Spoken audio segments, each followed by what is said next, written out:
नाजरीन, था जिसका डर वही हुआ।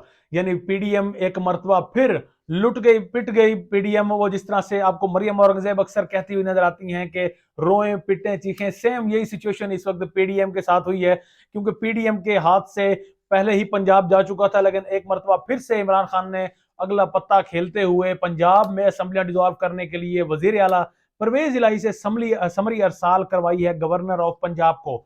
2 दिन का वक्त है नाज़रीन गवर्नर ऑफ पंजाब के पास। 2 दिनों में अगर उस पर रिजेक्शन या उस पर कोई एतराज नहीं उठाया जाता गवर्नर ऑफ पंजाब की जानिब से, तो असेंबलियों खुद ही 2 दिनों के बाद डिसॉल्व हो जाएंगी और 2 दिनों के बाद केपी असेंबलियों की जानिब जाया जाएगा। और उसके बाद केपी असेंबली में भी चूंकि मेजोरिटी खान साहब के पास है, तो वो भी डिसॉल्व होती हुई नजर आ रही है। नजरीन, इस दौरान जिस तरह से कल वोटिंग हुई पंजाब असेंबली में और एक मरतबा फिर से वजीर आला मुंतखब हुए थे परवेज इलाही, जिन्होंने आज समरी अरसाल की है, तो इस वोटिंग में नाजरीन एक मरतबा फिर से हमें लोटे नजर आए हैं। वो लोटे जो पिछले कई दहाइयों से, कुछ अरसे से, खसूसन खान साहब रजीम चेंज ऑपरेशन के बाद से जिन्हें मजाक का निशाना बनाया गया, एक मरतबा फिर से वो लोटे सामने आए। और अब की बार 5 लोटे थे जिनका इस वक्त नाजरीन सबसे ज्यादा तस्करा किया जा रहा है। इन लोटों का ताल्लुक नाजरीन पंजाब से है और बाईस से शर्म है खसूसन हमारे साउथ पंजाब के लिए कि 4 का ताल्लुक साउथ पंजाब से है, जबकि 1 का ताल्लुक सरगोदा से है। वह ये जो 5 लोटे हैं, इन लोटों के मुतालिक भी आपको डिटेल्स देंगे कि इनके नाम क्या हैं और किन किन एरिया से इनका ताल्लुक है, ताकि कल को जब ये अपने हल्के में वोट के लिए बाहर निकलें तो अवाम इनको निशाने इबरत बनाए कि जिन पार्टी पर आप नशिस्त पर आप जिस पार्टी का इंतखाब लेकर आपने लोगों से वोट लिया, उसको आपने किस तरीके से धोखा दिया। नाज़रीन, लोटों की जाने पढ़ते हैं। पहला लोटा जो है वो इस वक्त खुरम लगारी है। ये लगारी फैमिली के लिए मेरे ख्याल में बाइस शर्म साबित हुआ है खुरम लगारी, और इसका ताल्लुक मुजफ्फरगढ़ से है। तो मुजफ्फरगढ़ी तैयार हो जाएं, क्योंकि खुरम लगारी एक मरतबा फिर जनरल इलेक्शन में आपको, या अब जिस तरह से 90 रोज के बाद इलेक्शन होंगे उसमें आपको एक मरतबा फिर से इलेक्शन में नजर आएंगे। तो इसका किस तरीके से इस्तकबाल करना है और इसे किस तरह से वोट देना है, इसकी ख्वाहिशात कैसे पूरी करनी है, वो आप बेहतर जानते हैं। दूसरा नाजरीन, दूसरे मोमिना वहीद, ये मखसूस नशिस्त पर इसे मुंतखब किया गया था।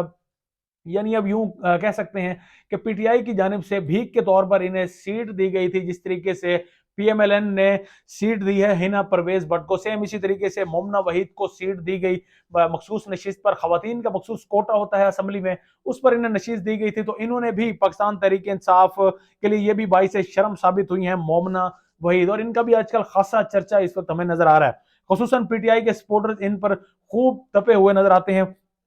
तीसरे नाजरीन डिप्टी स्पीकर रहे हैं पंजाब असेंबली के दोस्त मजारी, जो ऑलरेडी तनकीद का निशाना बन चुके हैं, मगर एक मरतबा फिर से अब उनका तस्करा चल निकला है। क्योंकि लोटों का जब भी जिक्र होगा तो उसमें दोस्त मजारी और इनका जिक्र जरूर होगा। यह पाकिस्तान की तारीख में अमर हो चुके हैं। दोस्त मजारी का ताल्लुक राजनपुर से है, और हमने देखा कि राजनपुर की पब्लिक या पीटीआई की पब्लिक ने जो बाद में जिस तरीके से इनके साथ जो रिएक्ट किया उन्होंने इस पर दोस्त मजारी पर, वो काबिल दीद था। नाज़रीन, चौथा लोटा है फैसल फारूक चीमा। इनका ताल्लुक सरगोधा से है। सरगोधा की मट्टी में गालिबन ये वाहिद शख्स होगा जो लोटा बनकर सामने आया है। इससे पहले तकरीबन सरगोधा में खसूसन ऐसे नजर नहीं आया कि कोई शख्स वहां से जीत कर आया हो। सरगोधे की मट्टी में ऐसा ये शामिल नहीं है कि वहां से कोई शख्स किसी पार्टी की सीट पर जीत कर आया और उसके बाद आकर लोटा बने। उसके बाद नाजरीन चौधरी मसूद, ये हैं जी 5वें लोटे, और इनका ताल्लुक रहीम यार खान से है। ये भी रहीम यार खान के लिए बाइस शर्म साबित हुए हैं। नजरीन, ये लोग लोटे क्यों बने हैं, इसकी 2 ही वजूहात हो सकती हैं। या तो इन्हें पैसे ने ललचाया है, या उसके दूसरी वजूहात में से ये शामिल है कि या तो इन्हें डराया धमकाया गया है और ये उस डराने धमकाने की वजह से बेचारे पार्टी को छोड़ने पर मजबूर हुए। खसूसन फवाद चौधरी की जानिब से भी बार बार कहा गया था कि जो एमपीएस हैं पीटीआई के, उन्हें कॉल्स की जा रही हैं, न्यूट्रल्स की जानिब से कॉल्स की जा रही हैं। उन्हें कहा जा रहा है कि अपनी वफादारियों को तब्दील करें।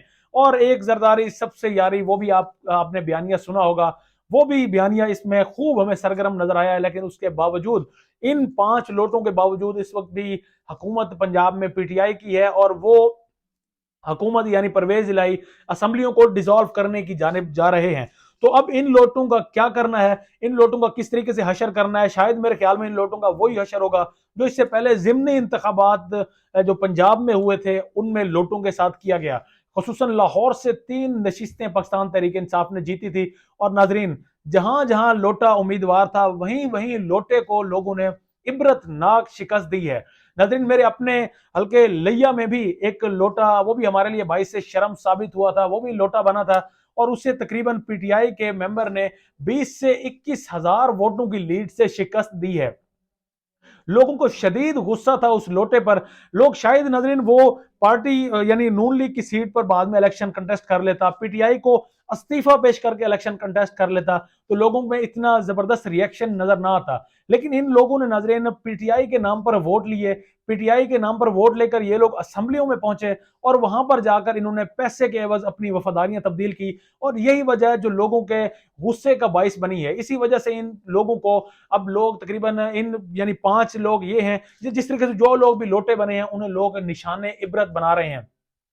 नजरीन, हमने पिछले ज़िमनी इंतखाबात में ये भी मनाजिर देखे थे कि लोटों को गाड़ियों से बांधकर जमीन पर घसीटा जा रहा था, तो कहीं लोटों की खूब पिटाई की जा रही थी। तो अब भी खसूसन तकरीबन जनरल इलेक्शन जो आगे आने वाले हैं उनमें भी लोटों की हमें खासी हजामत बनती हुई नजर आएगी।